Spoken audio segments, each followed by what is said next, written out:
오늘 우리에게 주신 하나님 말씀은 사도행전 10장 1절에서 8절 신약 203쪽입니다. 가이사랴에 고넬료라 하는 사람이 있으니 이달리아 부데라 하는 군대 백부장이라. 그가 경건하여 온 지방과 더불어 하나님을 경외하며 백성을 많이 구제하고 하나님께 항상 기도하더니 하루는 제9시쯤 되어 환상 중에 밝기 봄에 하나님의 사자가 들어와 이르되 고넬료야 하니 고넬료가 주목하여 보고 두려워 이르되 주여 무슨 일이니까? 천사가 이르되 내 기도와 구제가 하나님 앞에 상달되어 기억하신 바가 되었으니 내가 지금 사람들 요바에 보내어 베드로라 하는 시몬을 청하라. 그는 무도장이 시몬의 집에 유숙하니 그 집은 해변에 있다 하더라. 마침 말하던 천사가 떠나매 고넬료가 집안 하인들과 부하 가운데 경건한 사람 하나를 불러 이 일을 다 이루고 요바로 보내니라. 아멘. 오늘은 이방인 고넬료에 대한 말씀을 드리겠습니다. 오늘 말씀을 통하여 하나님께서 우리에게 주시는 하나님의 음성을 들을 수 있기를 축원합니다. 할렐루야. 자, 오늘 사도행전 10장인데요. 사도행전 10장 1절 말씀을 볼까요? 1절을 여러 번 읽을 수도 있어요. 자, 1절을 보겠습니다. 시작. 가이사라에 고넬료라 하는 사람이 있으니 이달리아 부데라 하는 군대의 백부장이라. 자, 여기에 어느 지역이에요? 어느 지역? 가이사랴. 자, 이스라엘에 가보면 가이사랴라는 곳이 있어요. 가이사의 성이라는 그런 뜻입니다. 가이사의 것은 가이사에게 그러잖아요. 예수님께서 그렇게 말씀하셨잖아요. 가이사는 뭐예요? 가이사. 이게 가이사는 영어 발음으로 하면 시저예요. 시저. 그러니까 황제를 의미합니다. 황제의 성이라는 그런 의미입니다.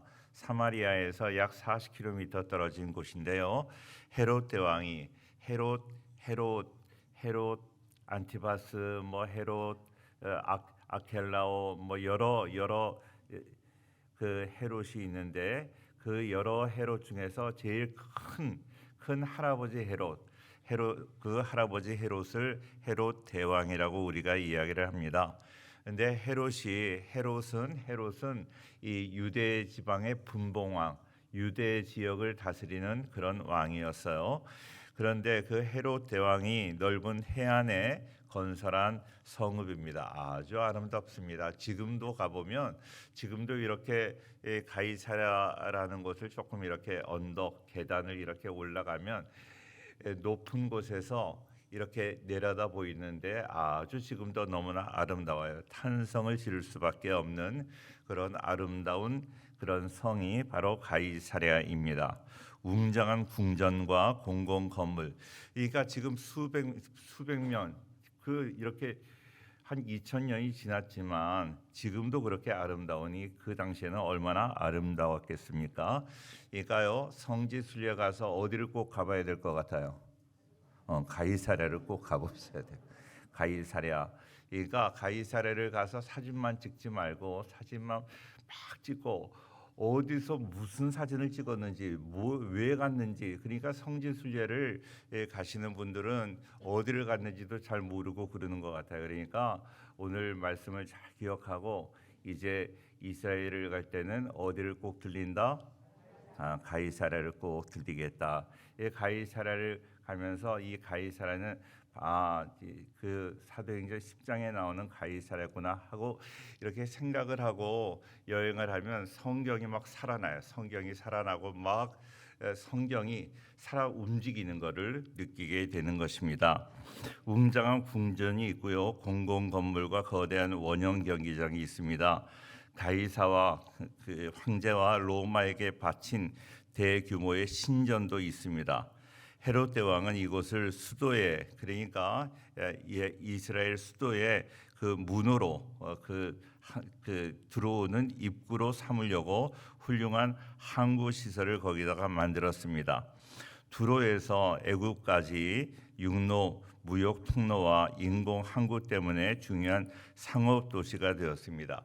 상업 도시가 되었다. 인공적으로 만들었지만 아주 최고의 수준으로 만들었기 때문에 너무나 아름답고요.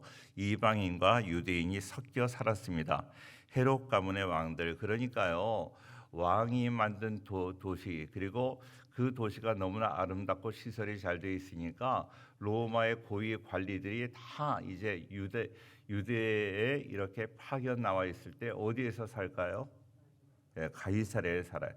이런 질문에도 대답을 못하면 안 됩니다. 예? 예, 가이사랴에 살게 되겠죠. 자, 그래서 헤롯 가문의 왕들과 로마 행정장관의 관저가 바로 관저, 그러면 요즘 관저 때문에 막 그 우리나라가 좀 이렇게 말이 많은데 관저가 바로 여기에 있었습니다. 가이사랴는 황제 도시입니다. 황제 도시예요. 그리고 로마 황제를 위해서 이렇게 바쳤던 그런 도시입니다. 그런데요, 그러니까 그 헤롯 대왕이 그의 후원자, 그를 잘 도와주었던 로마 황제 옥타비아누스가 있는데 그를 기념하고 그를 이렇게 기억하기 위해서 세운 도시가 가이사랴입니다. 그런데 그 도시는요, 황제 도시고 로마 사람들의 도시고, 또 로마 사람들은요 황제 숭배 사상이 있었어요. 황제는 태양의 아들이라고 그랬어요. 태양의 아들. 그래서 그 황제를 숭배했어요. 그러니까 거기 사는 사람들은 다 황제를 숭배하고, 황제를 숭배했다는 것은 황제를 신으로 모셨다 하는 거예요. 그러니까 우상 숭배했던 도시죠. 우상 숭배했던 도시. 우상은 도덕과 윤리가 없습니다. 그러니까 자연히 우상 숭배하면 어떻게 돼요? 그들은 퇴폐하게 돼요. 문란하게 되고 향락의 도시로 그렇게 전락하게 되었습니다. 그러니까 가이사랴는 너무나 보기에는 아름다웠지만 그러나 하나님을 믿는 신앙과는 거리가 먼 도시였습니다. 그러나 하나님의 역사는요 언제나 역설적이에요. 파라독스예요. 그래서 하나님의 은혜와 하나님을 믿는 신앙과 거리가 먼 도시였지만 바로 이곳에 하나님의 역사가 있다는 것이요. 가이사랴에 고넬료라 하는 사람이 있었습니다. 고넬료라는 이름의 뜻은 뿌리다, 창이다, 능력이다. 뿌리라는 것은 승리를 주었다 하는 그런 의미가 있습니다. 그런데 뿌리라는 그런 의미가 있습니다. 당시 로마는 이스라엘을 다스리고 있었고 가이사랴는 이스라엘을 다스리는 로마 군의 주둔지였습니다. 그러니까 로마 군대가 이스라엘의 유대 땅에 주둔하는데 어디에 주둔한다고요? 가이사랴에 주둔해요. 가이사랴. 자, 우리나라에 미군이 주둔해 있잖아요. 미군이 주둔해 있는데 여러 곳이 있어요. 그런데 저희 고향이 서울 후암동이에요. 그런데 후암동이 바로 미8군이 있는 거예요. 그러니까 저는 우리나라 전국이 다 이렇게 미군이 있는 줄 알았어요. 항상 우리 주변에 미군이 이렇게 다니는 그런 모습을 봤기 때문에 저는 모든 데가 다 그런 줄 알았어요. 그런데 거기 후암동에 서울의 미8군이라고 있어서 8군 거기 남영동 그쪽에 이렇게 그 미군이 있었던 기억이 납니다. 그러니까 그런 것처럼 그 로마 사람들이 그 유대에 주둔할 때도 주둔지가 바로 가이사랴였었다 하는 것입니다. 그곳에 고넬료라는 사람이 있었는데 고넬료는 로마 군대, 성경에서는 뭐라고 이야기를 하는가 하면 이달리아 부데라 하는 그랬어요. 로마 군대입니다. 로마 군대의 백부장이었다. 백부장이면 쉽게 이야기를 해서 100명을 통솔하는 장교라는 거예요. 100명 정도면 우리나라 지금으로 말하면 그 계급이 어느 정도 될까요? 아무것도 모르겠죠. 예? 중위 정도. 예. 그러니까 그걸 뭐라 그래요? 아니 그러니까 좀 죄송합니다. 바쁠때기 그러기도 어렵고. 그러니까 그러니까 중위 소위 중위 그러잖아요. 초급 장교 중위 그 소위 중위 대위 그 정도의 초급 장교를 말합니다. 그런데 그가 경건하여 온 지방과 더불어 하나님을 경외하며 백성을 많이 구제하고 하나님께 항상 기도했다. 그렇게 이야기를 하고 있습니다. 오늘 이 말씀이 참 마음에 감동이 되는 거예요. 또 뭐가 감동이 되는가 하면 그 1절 말씀 아까 읽었는데 제가 여러 번 읽을 수 있다고 그랬잖아요. 한 번 더 읽을게요. 한 번 더 시작. 가이사랴에 고넬료라 하는 사람이 있으니 이달리아 부데라 하는 군대의 백부장이라. 네, 그가 백부장이에요. 그러니까 아주 높지는 않지만 그래도 밑에 100명의 부하를 거느린 그런 사람이었어요.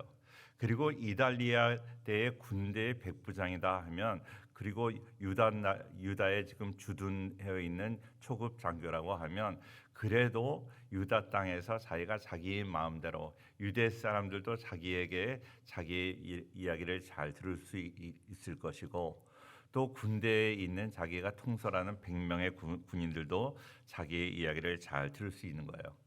그러니까 그가 왕은 아니지만 그러나 자기 마음대로 편하게 살 수 있는 위치에 있는 사람이었습니다.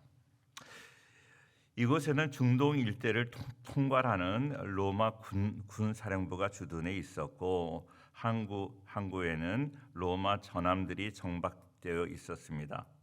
유대인들 입장에서 볼 때 로마 군 사령부와 붉은 망토를 입은 로마 군인들은 공포의 대상이었어요. 영화 배너라는 영화에 보면 로마 군인들이 마차를 끌고 가면서 그 노인들이 그냥 이렇게 길을 제대로 건너지 못하고 쓰러지고 그래도 그냥 지나쳐 버리는 거야. 치고 그냥 지나쳐 버리는 거야. 그럴 정도로 로마 군인들은 포악했다. 인정사정을 보지 않았다 하는 것입니다. 그는 가이사랴에 주둔한 로마 관절을 경비하기 위해서 파견된 로마 군인 장교 백부장이었습니다. 로마 사회에서 백부장의 위치는 그렇게 높지는 않았지만 그러나 이런 간부였습니다. 자, 그런데 그 로마 군인들은 상당히 아주 포악했어요. 굶주린 늑대처럼 닥치는 대로 노략질하고 야수같이 살아가는 사람들이 많이 있었습니다. 당시의 로마 군대는 대부분 황제 숭배를 비롯해서 우상 숭배자들이었습니다. 자, 그러니까요. 지금까지 우리가 고넬료 하나님을 잘 믿었던 사람, 경건한 사람 그렇게 아주 좋은 저도 오늘 말씀을 준비하면서 이 이미지가 조금 이렇게 깨지는 거예요. 좋은 이미지를 가지고 있었는데 그 상황이 지금 정황이 그 백부장 그 고넬료가 살던 그 상황이나 모든 환경이 그렇게 신앙적이지 않았던 상황이었다 하는 거예요. 영적으로 좋지 않은 분위기, 타락한 군대 조직 문화 속에서 하나님을 섬길 수 있다는 것은 이례적인 거예요. 제가 부교육자 시절에 어디 그 가자동 서구 가자동의 진주 아파트에서 살았어요. 그래서 가자동에서 이 예비군 훈련을 가요. 그런데 예비군 훈련을 가면 사람의 마음이 어떻게 이상해져요. 모자도 좀 똑바로 쓰면 얼마나 좋아요. 근데 꼭 예비군 훈련 삐딱하게 쓰는 거예요. 그리고 꼭 예비군 훈련 가면 꼭 다리 한쪽을 떨게 되겠어. 그런데요, 이게 군대 문화예요. 군대 문화. 그런데 거기 가자동에도 우리 교인이 있는 거예요. 이렇게 모자 삐딱하게 삐딱하게 쓰고 다리 떨고 있는데 목사님 그러면 그때 참 이거 어떻게 해야 될지를 모르겠는 거예요. 이 군대 문화입니다. 자, 그런데 이런 타락한 군대 문화 조직 속에서 하나님을 섬기게 되었다는 것입니다. 도저히 이해하기 어려운 이례적인 일이었죠. 세계를 지배하는 로마 황제를 신처럼 숭배하는 그러한 환경 속에서 그는 하나님을 믿었습니다. 로마 사람들이 다 황제를 숭배하고 있는 그런 상황에서 황제 숭배를 포기하고 자기들이 지배하고 있는 유대 나라, 그러니까 자기들의 식민지 사람들이 믿고 있는 그 하나님을 믿는다는 것은 정말로 이해하기 어렵잖아요.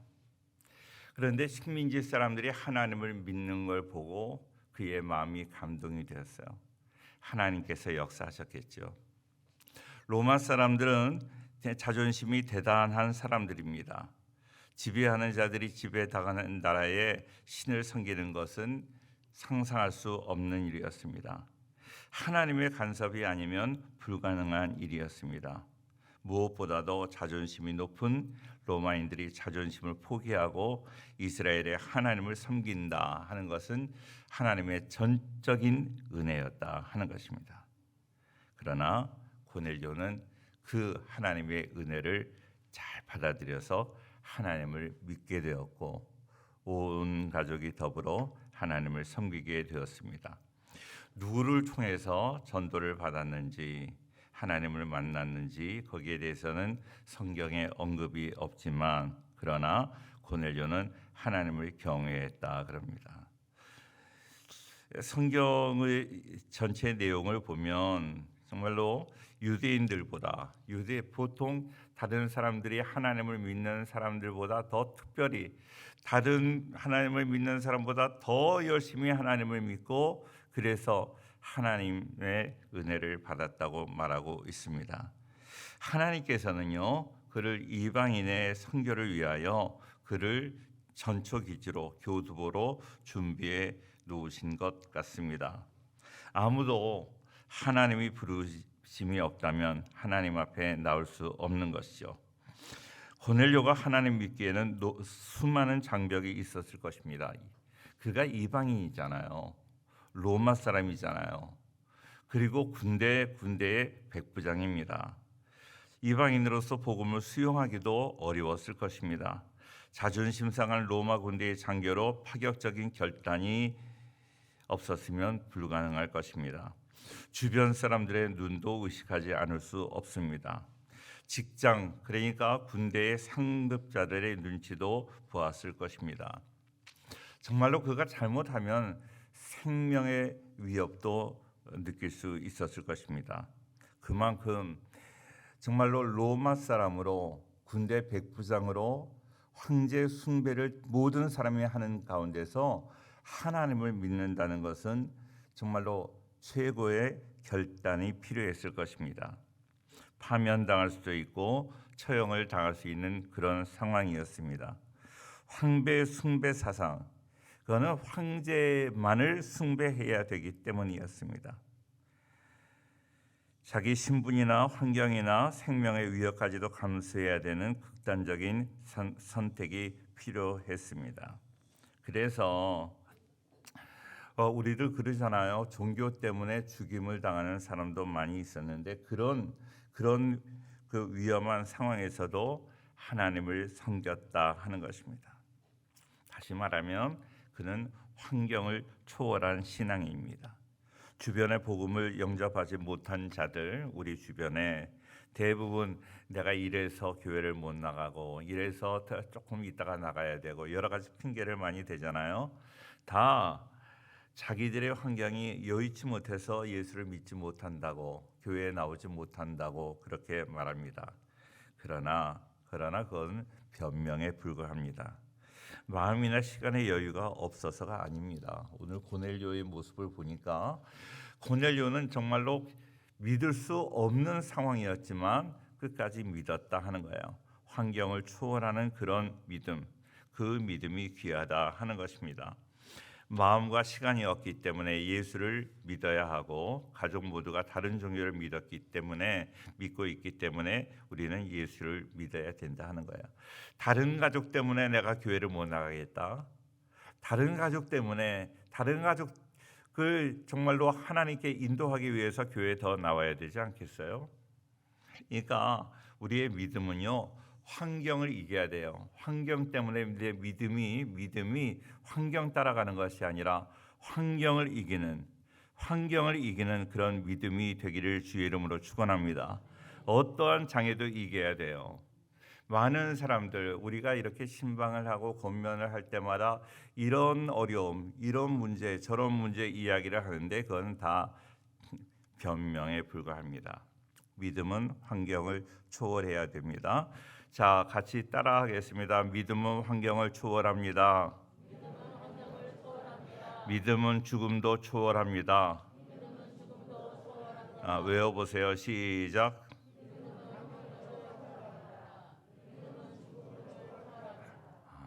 요즘 많이 훌륭해지셨어요. 자, 믿음은 환경을 초월합니다. 믿음은 죽음도 초월하고 어떤 것도 초월하고 믿음 생활 잘하는 우리 모든 성도가 되기를 주의 이름으로 축원합니다. 할렐루야. 이게 바로 고넬료의 믿음.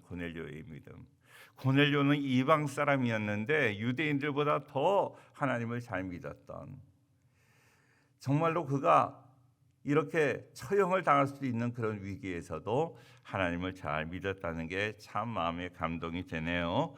자, 2절 말씀을 계속 보겠습니다. 2절 말씀 볼게요. 시작. 그가 경건하여 온 지방과 더불어 하나님을 경외하며 백성을 많이 구제하고 하나님께 항상 기도하더니, 그가 경건하여 온 지방과 더불어 하나님을 경외하며 그랬어요. 그가 하나님을 혼자 믿은 것이 아니라 솔로가 아니라 온 가족과 함께 하나님을 믿었다 하는 거예요. 저는 우리 가족들이 이렇게 함께 예배드리고 이런 모습이 너무나 아름다워 보이는 거예요. 우리 성도님들 이렇게 따로 앉지 말고 혼자 앉지 말고 신랑 모시고 나오면 얼마나 좋을까? 예? 신랑 신부가 아니라 이 할머니 할아버지도 같이 앉아요. 같이 앉으면 참 좋겠다 하는 생각이 듭니다. 혼자만 믿는 신앙이 아니었다 하는 거예요. 그는 가족 구원에 성공한, 가족 구원을 정말로 잘 이룬 그런 사람이었습니다. 우리가 잘 아는 대로 사도행전 1장 8절에 오직 성령이 너희에게 임하시면 너희가 권능을 받고 예루살렘과 온 유다와 사마리아와 땅 끝까지 이르러 내 증인이 되리라 하시니라 그랬어요. 그래서 예루살렘을 먼저 전도해야 된다.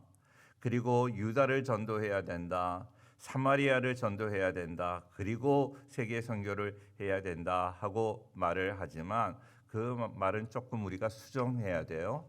이 뜻은 제가 여러 번 이야기했지만 예루살렘과 온 유대와 사마리아와 하는 그 과 그게 뭐라 그랬어요? 에? 생각 안 나죠? 예. 그거를 헬라어로 그걸 카이라고 그래. 카이 뭐뭐와 엔드. 자, 한번 따라해봐요. 카이는 그러니까 예루살렘과 유대와, 그래서 먼저 예루살렘을 전도해야 된다. 먼저 가족의 복음화를 이루고 난 다음에 그다음에 민족 복음화를 이루어야 되고 그다음에 세계 복음화를 이루어야 되고, 우리가 흔히 그렇게 이야기를 해요. 그런데요, 가족 복음화를 이루지 못한 사람은 그러면 세계 복음화를 이루면 안 되나요? 세계 선교를 못 하나요? 가족을 전도 못한 사람은 그러면 다른 사람 전도 못 하나요? 그러지 않아요. 여기서 과라는 말, 예루살렘과 유대와 그러잖아요. 그 과라는 말이 뭐라고 해요? 헬라어로 뭐라고? 카이라고 그래요.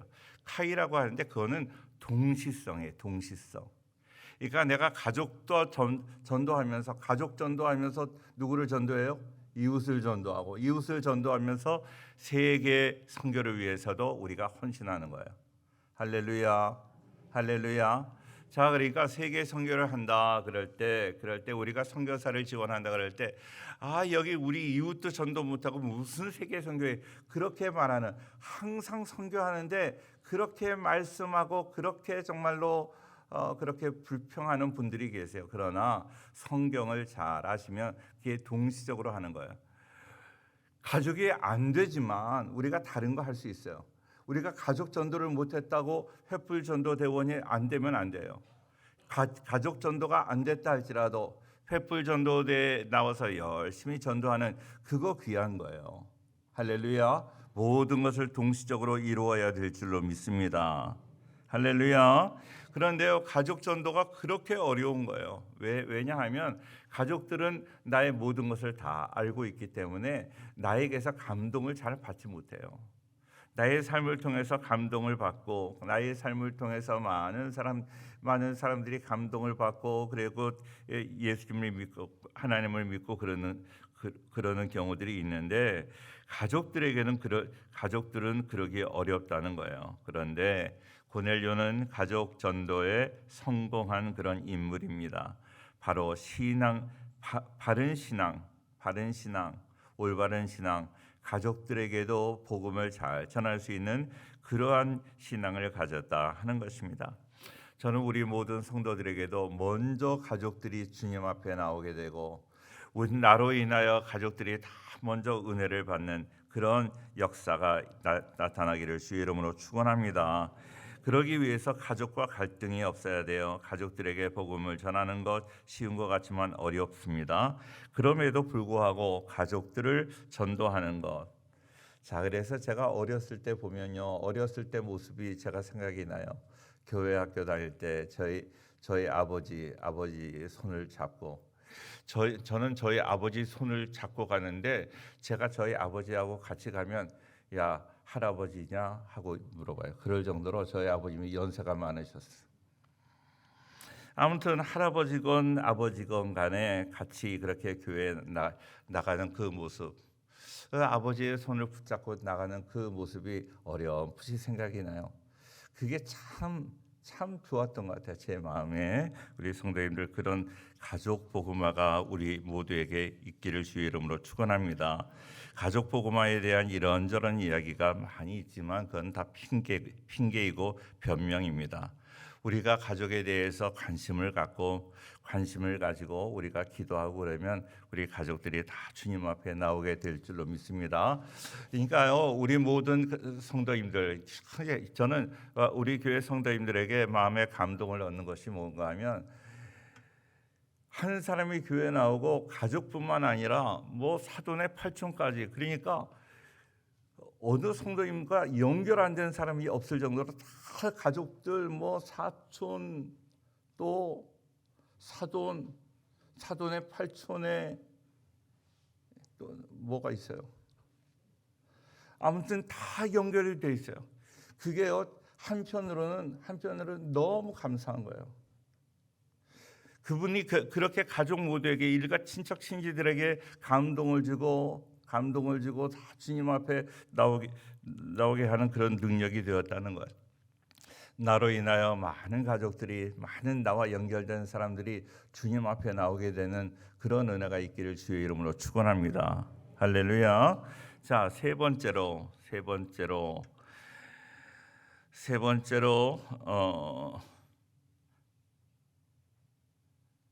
한 번 더 읽어야 되겠는데, 2절 한 번 더 읽어도 되나요? 예, 2절. 자, 2절 한 번 더 읽어요. 시작. 그가 경건하여 온 지방과 더불어 하나님을 경외하며 백성을 많이 구제하고 하나님께 항상 기도하더니. 예, 그래요. 그가 경건하여 온 집안과 더불어 하나님을 경외하며 백성을 많이 구제하고 그랬어요. 자, 그런데 구제에 대한 이야기, 잠언이나 시편에는 많이 있는데, 우리가 구제가 그렇게 중요한 것인 것을 우리는 잘 깨닫지를 못합니다. 그런데 오늘 고넬료는 행동하는 그런 신앙인이었어요. 행동하는 신앙인, 삶으로 보여주는 신앙인이었습니다. 이른바 신행일치, 그렇게 이야기를 하잖아요. 백성을 많이 구제했다는 거예요. 당시 유대는 로마가 점령해 있으므로 점령지에서 점령군의 역할은 대단히 막강했습니다. 로마 군인들이 이미 말씀드린 대로 난폭하고 무자비하고 그랬어요. 유대인들의 원성을 사고 있었습니다. 그런데 고넬료는 마음이 착한 사람이었어요. 자기가 지배하는 사람이었지만 그 정말로 피지배국인 그런 유다 사람들에게 구제했다는 거예요. 그들을 도와줬다. 무자비함이나 난폭함이 없고 교만함이나 무례함도 없고 그들을 도와줬다 하는 거예요. 유다 백성을 많이 구제했어요. 구제하는 것, 흩어 구제하여도 너에게 부족함이 없겠다고 하나님 말씀하시잖아요. 4절 계속 볼게요. 4절 시작. 고넬료가 주목하여 보고 두려워 이르되 주여 무슨 일이니까? 천사가 이르되 내 기도와 구제가 하나님 앞에 상달되어 기억하신 바가 되었으니. 자, 그렇습니다. 우리가 기도만 상달되는 것이 아니라 우리의 구제도 상달이 된다 하는 거예요. 하나님의 마음에 합한 것입니다. 하나님이 그의 기도와 구제를 기억하셨다는 거예요. 대부분 우리는요, 하나님께 기도 열심히 하고, 저도 기도를 강조하잖아요. 근데 기도와 함께 우리의 삶이 하나님이 보이지 않잖아요.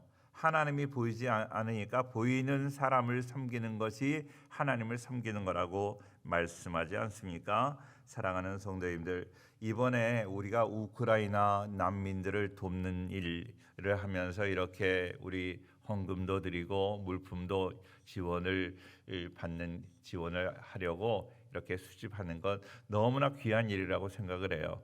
우리의 신앙이 균형이 잡혀야 돼요. 균형. 요즘 교회의 화두는 무엇인가? 우리가 건강한 신앙을 갖되 건강한 신앙을 가져야 된다 그래요. 건강한 신앙은 뭘까요? 건강한 신앙은 균형 잡힌 신앙이에요. 내가 기도를 하는 만큼 찬양도 하고 말씀으로도 무장하고 우리의 행실도 하나님 보시기에 아름다워야 되고, 이렇게 균형 잡힌, 그래서 건강한 신앙을 소유하는 우리 모두가 될 수 있기를 주의 이름으로 축원합니다.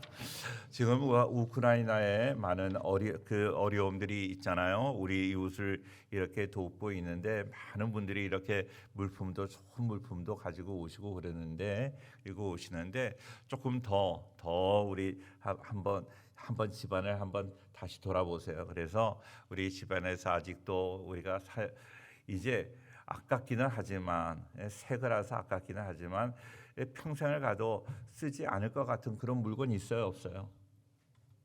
없어요? 저는 오늘 다시 집에 가서 한번 보려고 그래요.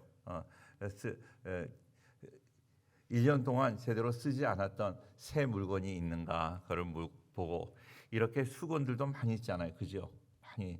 수건도 이렇게 아직 케이스에서 빼지 않은 그런 것들이 있다면 가져오시면 우리가 정말로 우리 교회에서 정말로 그들에게 아름답게 그들이 유용하게 잘 사용할 수 있도록 우리가 전달해 드릴 거예요. 하나님께서 기뻐하시는 일이라고 생각이 됩니다. 고넬료의 그런 신앙은요, 맨 처음 어떤 신앙이라고 그랬어요? 맨 처음 그가 어떤 신앙을 가졌다? 예?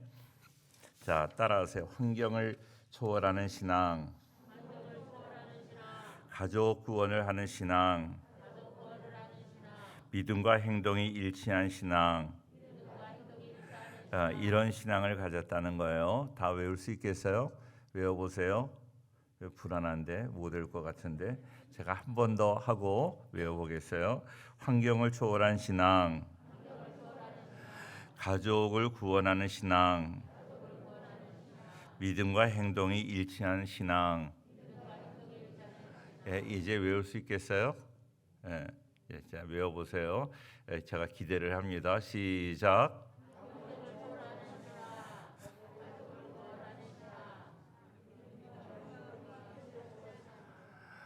불안하고 조금 이렇게 서커스 보는 기분이 있지만 그래도 서커스 가끔 보면 재미있잖아요. 그죠?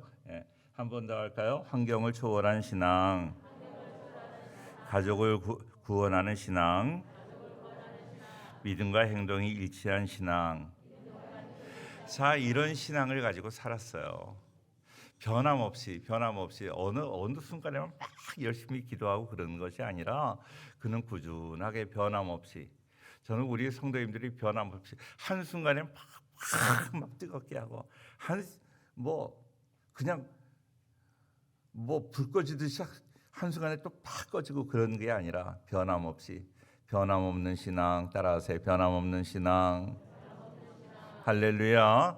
우리 모든 성도님들, 하나님이 원하시는 신앙은요, 변함없는 신앙이야. 꾸준하게 하나님이 역사하던, 하나님이 역사하시지 않던, 하나님이 계시는지 안 계시는지 모를 정도로 하나님이 역사 안 하시는 것 같지만 그럼에도 불구하고 계속적으로 기도하고 계속적으로 하나님을 경외하고 경건한 생활, 기도하는 생활, 구제하는 생활을 했더니 하나님께서 어느 날 그의 구제와 기도가 상달되어 하나님께서 역사하신 거예요. 하나님께서 역사하시는 그 내용은 다음 주에 기대하시라. 그러니까 이렇게 변함없이 끝까지 신앙생활을 잘할 때 하나님이 역사하시는 거야. 변덕이 많은 그런 신앙이 아니라 끝까지 하나님 앞에 신실하게 살아가는 그러한 모습. 기도뿐만 아니라 우리의 행동을 통해서도 나의 행동을 통해서 예수님을 바라볼 수 있도록 그렇게 우리가 이 세상을 살아갈 수 있기를 바랍니다. 마태복음 19장 17절부터 23절까지 조금 길어요. 마태복음 19장 17절부터 23절까지 예수께서 이르시되 어찌하여 선한 일을 내게 묻느냐 선한 이는 오직 한 분이시라. 네가 생명에 들어가려면 계명들을 지키라. 이르되 어느 계명 이오니이까? 예수께서 이르시되 살인하지 말라, 간음하지 말라, 도적질하지 말라, 거짓 증언하지 말라, 네 부모를 공경하라, 네 이웃을 네 자신과 같이 사랑하라 하신 것이니라. 그 청년이 이르되 이 모든 것을 내가 지키었사온데 아직도 무엇이 부족하니까? 예수께서 이르시되 네가 온전하고자 할진대 가서 네 소유를 팔아 가난한 자들에게 주라. 그리하면 하늘에서 보화가 네게 있으리라. 그리고 와서 나를 따르라 하시니 그 청년이 재물이 많음으로 이 말씀을 듣고 근심하며 가니라. 자, 23절 같이 봅니다. 시작.